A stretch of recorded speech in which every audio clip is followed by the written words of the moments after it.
$60 for the resonator, and my grandson wants the sex robot. Did you see it? Did you see it? Always remember. Did you see it? Did you see it? Choose to die for. How's it going, fellow viewers? So if you couldn't already tell from the opening, well, I'm pretty sure you know exactly what we're going to be talking about today. Especially since it's literally the title of the video, and that's why you clicked on it. We're gonna have to talk about it. Most likely before YouTube tries to take down my channel for the amount of inappropriate stuff that has already started this review off. And there it goes. Oh, you can't take me off just yet, because I need to be able to explain to you why this might be possibly one of the best January releases I have ever seen. Did you see? A film about love, loss, happiness, violence, depravity, insanity, and everything else in between. Two Peas in a Pod, created by the same people who gave us The Notebook and Barbarian? You are not the only one who was absolutely getting confused when they saw the trailer. Which, by the way, if you haven't seen the trailer, maybe avoid it. But if you're watching this review, then I have a feeling you probably have already seen the trailer, in which case you probably already gone and see the film, in which case, hi! I don't even know how to open this because I don't want to spoil it. So if you haven't seen it already, please just pause this, go and watch it, and then come back here, and then we can talk about it. I'll wait. It's only about an hour and 40 minutes. I am more than happy to wait. In fact, I might actually go and see it again. Yep, I don't know how to describe this, but I guess the only way to be able to start off something like this is to go through it from start to finish as to why it needs to be seen. Because the entire time that I was sitting there being able to watch the different events unfold, see the different dynamics that were at play, watch the actual characters' emotions and developments go through, it started to cement even more, further and further down into the ground as to why I feel this is a perfect film. You know, I could say the word perfect until the cows come home, but unfortunately, I don't live on a farm. So we're just gonna have to start from the start. Companion. First of all, Sophie Thatcher definitely needs to be in so many more movies. She has got such an incredible range of absolute amazingness that you'd swear that whatever movie she's in, she is going to sell it. Jack Quaid, do I really have to explain it? That man knows how to be able to do a performance that can absolutely make your blood curdle, but your belly ache from laughter. Whenever he's on screen, you're always having a good time. It doesn't really matter if it's vicious, if it's bad, if it's violent. He just knows how to sell a performance. Because you listen to the jokes, the subtle innuendos, the improv skills are absolutely monumentally incredible. You're not just watching a movie, you are watching these characters grow from the inside out. It's amazing. And my battery just died. I guess all machines need love these days. Even the supporting cast really knows how to be able to sell it. You've got one of them who is just so unlikable that there are moments that you just think to yourself, okay, yeah, this is the one that's gonna get a comeuppance in the end, right? And then it completely twists its nail on its head. You've got some of the most sweetest, and I really do sincerely mean this, sweetest moments between two of the supporting characters. It's absolutely beautiful. This is honestly a better love story than The Notebook. The way that this entire film is played out, seriously, they know exactly what they're doing. And they knew how to be able to sell it. Not just in the trailer, but as the entire movie went on. There were moments where you were sitting there and you were just enjoying the lovely moments that happen on screen. Moments that literally make you smile from ear to ear with how romantic it is. And then the next thing you know, you're in a fucking horror film, which also has incredible comedic timing. Like, you look at this and you think to yourself, okay, was half of this improvised, or did they actually write this in the script?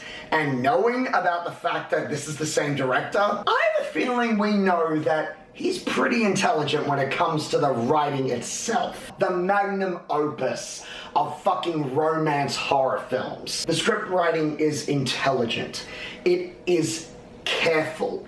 It knows when to say what it needs to say and when to keep things close to its chest. Half of the stuff that they showed in the trailer is just scratching the surface. It keeps you invested from start to finish. I could sit here with these characters for hours on end. It started to become a little bit like a disturbing sitcom. There are moments where you are sitting there and you are just enjoying the beauty of what is happening on screen.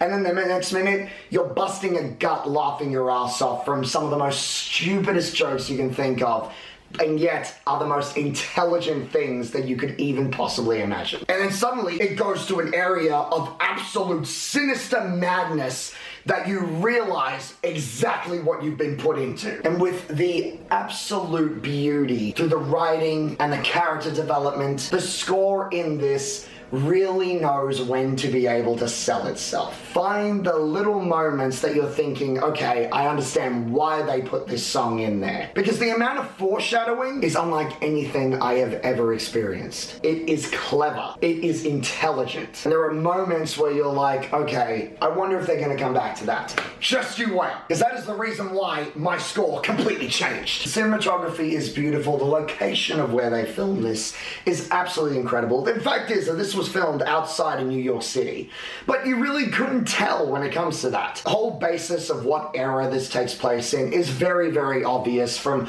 all of the different technology developments and such, but that really shouldn't be something that should be faulted. Not when it comes to this. I mean, hell, you could literally say that this is supposed to be a cyberpunk era of technology. You can't really tell. It's just sort of modern day technology with the upper market that has got the money to be able to afford it. So it's not that far-fetched. If anything, it makes it an even more grounded reality of what can possibly and is at the moment starting to become. There is no bad in this film. I'm really thinking, but there is nothing bad in this movie. Everything is good. The writing, the acting, the directing, the cinematography, the producers, the way that it all pulls together. Every single bit about this movie is perfect. And the kills, my God. You can definitely tell that it's an MA film from the way that it sort of has it all together. Through some of the crass humor that's in it, through some of the themes. There are some really vicious, violent kills that actually made me say, oh my God, oh my God, oh my God. And one in particular that really will screw with you. I hope you enjoyed that pun. You do, I know you do. Don't pretend that you don't. Unless you haven't seen it, in which case, what are you still doing here? Go watch it now. My hair is a fucking mess today. I literally just got back from the theater and I don't care how my hair looks because I needed to get this review out.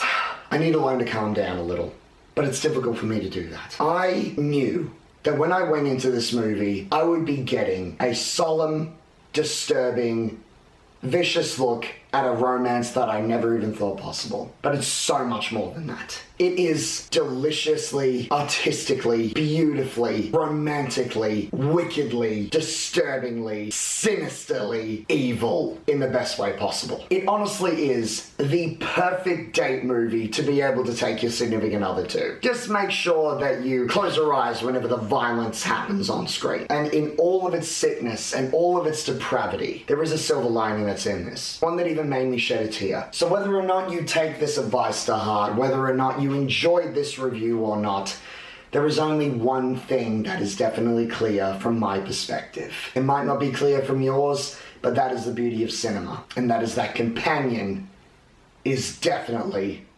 a film to die for. Now, I always like to end my reviews with a quote from the film, and there were a lot of them, but my favorite quote was in fact, hang on, are you breaking up with me? It's not you, it's me. You'll know it when you see it. But that being said, did you see it? Will you see it? And if so, let me know in the comments, because I seriously want to know what you thought of this mind-blowingly awesome January thriller. Until then, I've been DJ. And always remember, did you see it? Well, another review done and dusted, guys. This is one of those new special ones that I wasn't really sure if I was going to be able to review, but I am so glad that I did. Believe me, when it comes to 2025, there are going to be a lot of new stuff coming your way. Not just old classics, but even some of the new ones that are going to be gracing our screens and our eyeballs very soon to come.